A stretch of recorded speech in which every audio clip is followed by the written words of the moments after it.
न हि प्रपश्यामि ममापनुद्यात् यच्छोकमुच्छोषणम् इन्द्रियाणाम् अवाप्य भूमावसपत्नमृद्धं राज्यं सुराणामपि चाधिपत्यम्। अर्थ, मुझे ऐसा कोई साधन नहीं दिखता जो मेरी इंद्रियों को सुखाने वाले इस शोक को दूर कर सके। स्वर्ग पर देवताओं के आधिपत्य की तरह इस धन धान्य संपन्न सारी पृथ्वी पर निष्कंटक राज्य प्राप्त करके भी मैं इस शोक को दूर नहीं कर सकूंगा।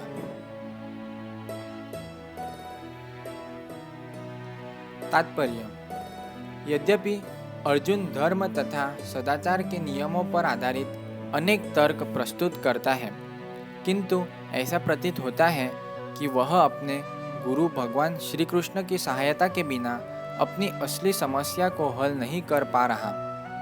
वह समझ गया था कि उसका तथाकथित ज्ञान उसकी उन समस्याओं को दूर करने में व्यर्थ है जो उसके सारे अस्तित्व शरीर को सुखाए दे रही थी। उसे इन उलझनों को भगवान कृष्ण जैसे आध्यात्मिक गुरु की सहायता के बिना हल कर पाना असंभव लग रहा था। शैक्षिक ज्ञान, विद्वता, उच्च पद, ये सब जीवन की समस्याओं का हल करने में व्यर्थ है।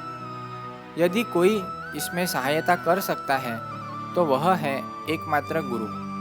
अतः निष्कर्ष यह निकला कि गुरु जो 100% कृष्ण भावना भावित होता है वही एकमात्र प्रामाणिक गुरु है और वही जीवन की समस्याओं को हल कर सकता है। भगवान चैतन्य ने कहा है कि जो कृष्ण भावनामृत में दक्ष हो, कृष्ण तत्ववेता हो, चाहे वह जिस किसी जाति का हो, वही वास्तविक गुरु है।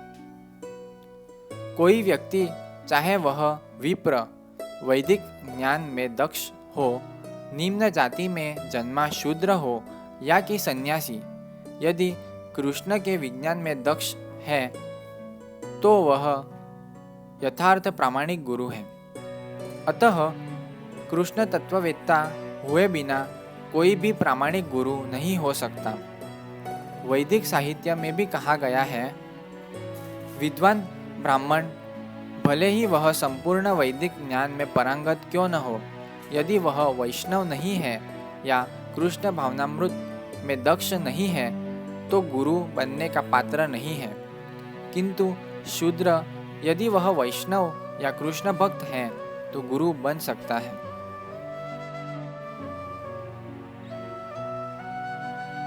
संसार की समस्याओं, जन्म, जरा, व्याधि तथा मृत्यु की निवृत्ति धन संचय तथा आर्थिक विकास से संभव नहीं है। विश्व के विभिन्न भागों में ऐसे राज्य हैं जो जीवन की सारी सुविधाओं से तथा संपत्ति एवं आर्थिक विकास से पूरित है, किंतु फिर भी उनके सांसारिक जीवन की समस्याएं जो कि त्यों बनी हुई है।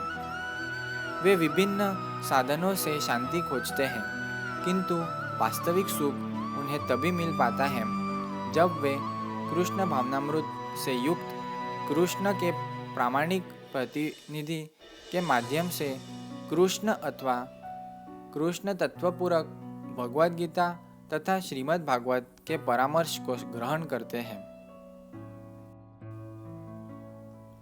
यदि आर्थिक विकास तथा भौतिक सुख किसी के पारिवारिक, सामाजिक, राष्ट्रीय या अंतर्राष्ट्रीय अव्यवस्था से उत्पन्न हुए शोकों को दूर कर पाते तो अर्जुन यह न कहता कि पृथ्वी का अप्रतिम राज्य या स्वर्गलोक में देवताओं की सर्वोच्चता भी उसके शोकों को दूर नहीं कर सकती।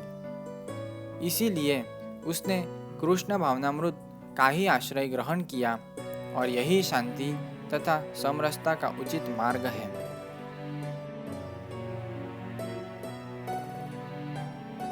आर्थिक विकास या विश्व आधिपत्य प्राकृतिक प्रलय द्वारा किसी भी क्षण समाप्त हो सकता है। यहाँ तक कि चंद्रलोक जैसे उच्च लोकों की यात्रा भी, जिसके लिए मनुष्य प्रयत्नशील है, एक झटके में समाप्त हो सकती है। भगवद गीता इसकी पुष्टि करती है। जब पुण्य कर्मों के फल समाप्त हो जाते हैं तो मनुष्य सुख के शिखर से जीवन के निम्नतम स्टार पर गिर जाता है। इस तरह से विश्व के अनेक राजनीतिज्ञों का पतन हुआ है। ऐसा अधः पतन शोक का कारण बनता है। अतः यदि हम सदा के लिए शोक का निवारण चाहते हैं तो हमें कृष्ण की शरण ग्रहण करनी होगी, जिस तरह अर्जुन ने की। अर्जुन ने कृष्ण से प्रार्थना की कि वे उसकी समस्या का निश्चित समाधान कर दे, और यही कृष्ण भावनामृत की विधि है। हरे कृष्ण।